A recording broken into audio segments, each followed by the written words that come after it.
Halo semuanya dan selamat datang. Kali ini kita bakal kupas tuntas rahasia-rahasia dasar buat jadi seorang aktor. Anggap saja ini kursus kilat dari panggung langsung ke hadapan Anda. Nah, pertanyaan ini dia jantung dari dunia akting. Keinginan buat mencoba jadi orang lain, ngerasain apa yang mereka rasain, dan menghidupkan cerita mereka. Itulah keajaiban yang bakal kita jelajahi bareng-bareng. Oke, ini dia peta perjalanan kita. Pertama, kita cari tahu dulu apa sih akting itu sebenarnya. Terus, kita siapkan tubuh dan suara kita.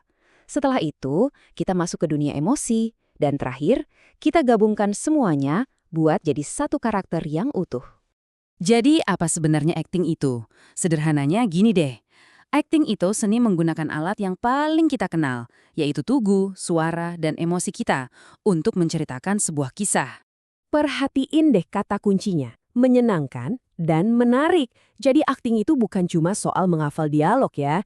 Ini tentang bermain, bereksplorasi, dan mengekspresikan diri dengan cara yang benar-benar baru. Kerennya, kamu itu jadi instrumennya sekaligus musisi yang memainkannya. Coba bayangin, seorang gitaris sebelum manggung pasti mereka menyetam gitarnya kan?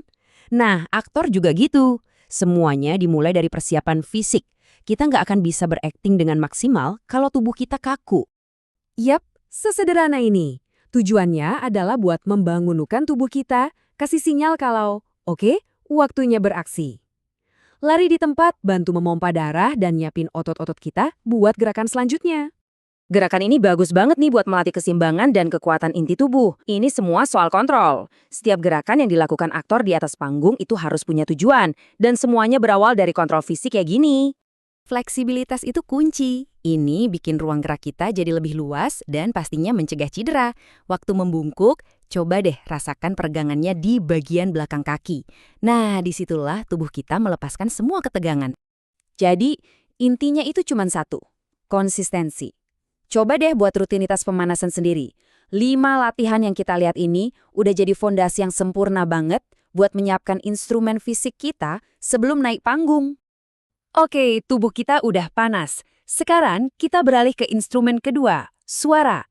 Suara seorang aktor itu harus kuat, fleksibel, dan yang paling penting, penuh ekspresi.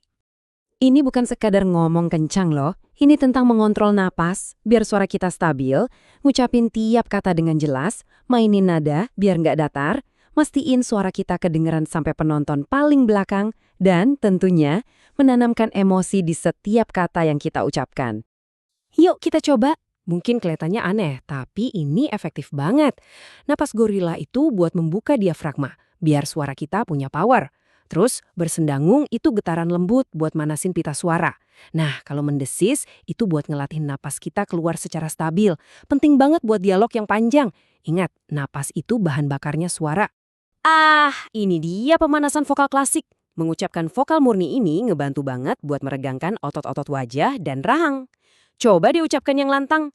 A, I, U, E, O. Rasakan gimana setiap suara itu membentuk mulut kita secara berbeda. Ini dasar dari artikulasi yang jelas. Oke, tubuh udah siap, suara udah siap. Sekarang kita masuk ke bagian yang paling menantang, tapi sekaligus paling memuaskan, emosi. Gimana caranya seorang aktor bisa merasakan sesuatu sesuai dengan perintah naskah? Kata kuncinya di sini adalah spontan. Emosi yang tulus itu nggak bisa dipalsukan. Jadi, tugas seorang aktor bukanlah memaksa sebuah perasaan, tapi lebih ke menciptakan kondisi di dalam pikiran kita yang memungkinkan emosi itu muncul secara alami. Latihan ini seru banget karena melatih kelincahan emosional kita. Coba bayangin, kamu bisa nggak tetap fokus marah pas lagi jalan ngelewatin sekelompok orang yang lagi tertawa terbahak-bahak? Nah, latihan ini cara yang brilian buat melatih fokus dan kemampuan kita mempertahankan emosi karakter. Nah, sekarang kita sampai di puncaknya. Kita udah menyetel instrumen kita, tubuh, suara, dan emosi. Sekarang saatnya kita benar-benar memainkan musiknya, yaitu dengan menjadi sebuah karakter dan menceritakan sebuah kisah. Penting banget buat kita tahu jenis cerita apa yang mau kita sampaikan. Apa kita mau main fadel, yang mungkin kita perlu menirukan gerak-gerik hewan? Atau kita main legenda yang berakar pada sejarah dan butuh pembawaan yang lebih berbobot. Beda cerita, tentu beda juga pendekatannya. Dan gambar ini menjelaskannya dengan sempurna. Di satu sisi, kita punya kata-kata di atas kertas, cuma tulisan hitam dan putih. Di sisi lain, kita punya momen yang hidup. Aktor adalah jembatan di antara keduanya. Kitalah yang mengubah teks menjadi sebuah pengalaman. Coba kita praktekkan ya. Pikirkan tentang Darmi. Gimana postur tubuhnya berubah dari gadis manja jadi batu yang penuh penyesalan, terus nada suaranya. Dari yang merengek jadi jeritan putus asa, emosinya dari kesombongan jadi penyesalan yang mendalam. Nah, tugas aktor itu ya memetakan perjalanan itu semua. Pada akhirnya, inilah kebenarannya. Cerita itu ada di mana-mana. Di dalam buku, dalam sejarah, di dalam imajinasi kita. Dan mereka semua hanya menunggu seseorang seperti Anda untuk melangkah maju dan menghidupkannya. Jadi, setelah kita menjelajahi tubuh, suara, dan emosi, pertanyaan terakhirnya bukan lagi bagaimana cara berakting, tapi dengan semua alat yang sekarang Anda miliki, kisah apa yang paling ingin Anda sampaikan kepada dunia? Panggung telah menanti Anda.